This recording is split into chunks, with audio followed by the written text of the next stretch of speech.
homework simulations for static simulation. The first question is about finding the stress and displacement of a truss structure shown here. And we are going to use Wildman, the structural member, to simulate the case.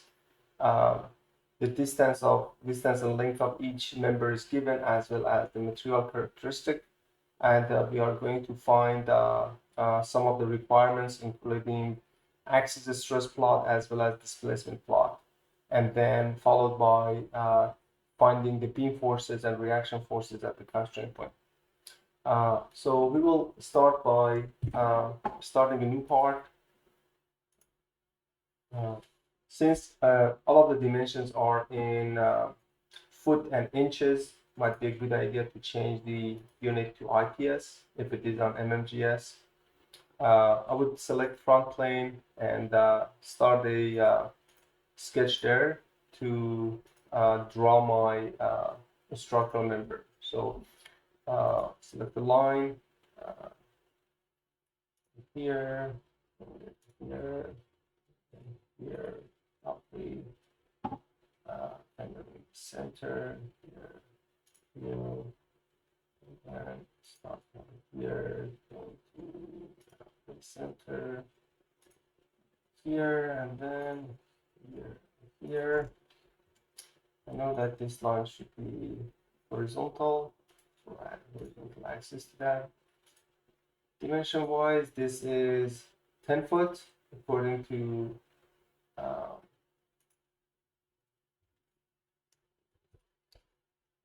10 foot here,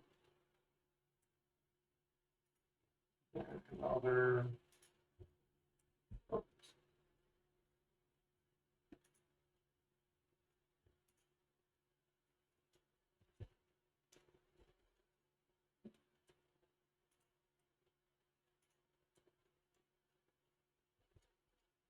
10 foot. The distance between these two elements are 8 foot. Okay, so I think the only remaining is I have to define both control between this line and this line and add a vertical relationship to them. And the sketch would be fully defined. Exit out of the sketch. We have to convert this one to a structural member. So going to the developments, since all of the components are steel pipe, then we can define one structural member, but multiple groups. So the material listed as steel pipe, NPS 1.5 inch, schedule 40. So ANSYS inch, pipe 1.5. I have to define multiple group. The first group is I can create a loop. So either you have to create a continuous path or a loop, and whatever number of the group that you want. So maybe the easier way for me is you might not be able to select all the members in one group. So I will create first group as a loop of all of these 5 components. Make sure that no corner treatment apply.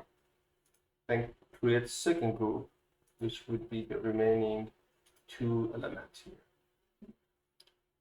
No corner, and then hit OK, and then you will have the entire sketch defined as a structural member. Then go ahead and create your simulation case. Make sure it's a static simulation, and I call it structural. Okay.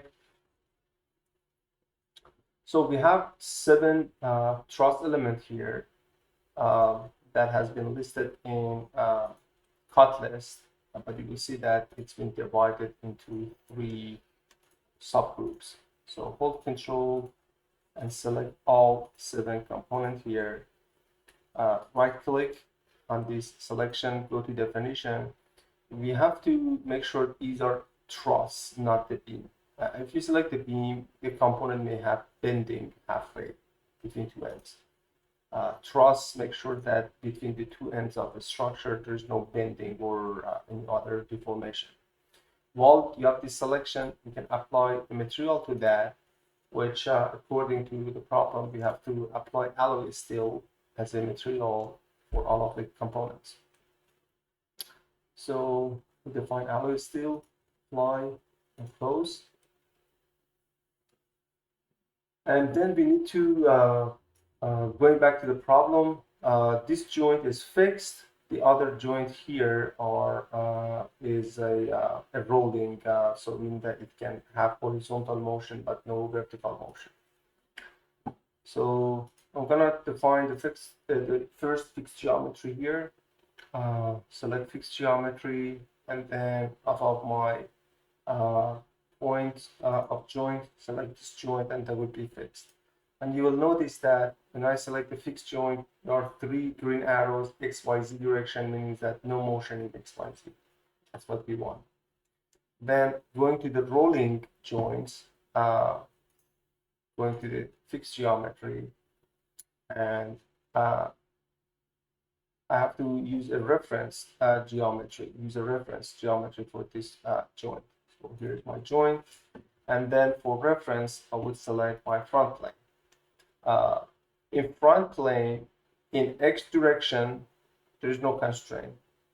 In Y direction, there is 0, and in Z direction, there is 0. And then, as you expected, there should be 2 green arrows. Green arrows means no motion in that direction, no vertical and no perpendicular motion. The other 3 joints should have also a constraint because we expect them to have motion in X and Y, but no displacement in Z direction. So use reference geometry, and I will select my 3 joints here. X and Y is okay, but perpendicular motion should be 0. And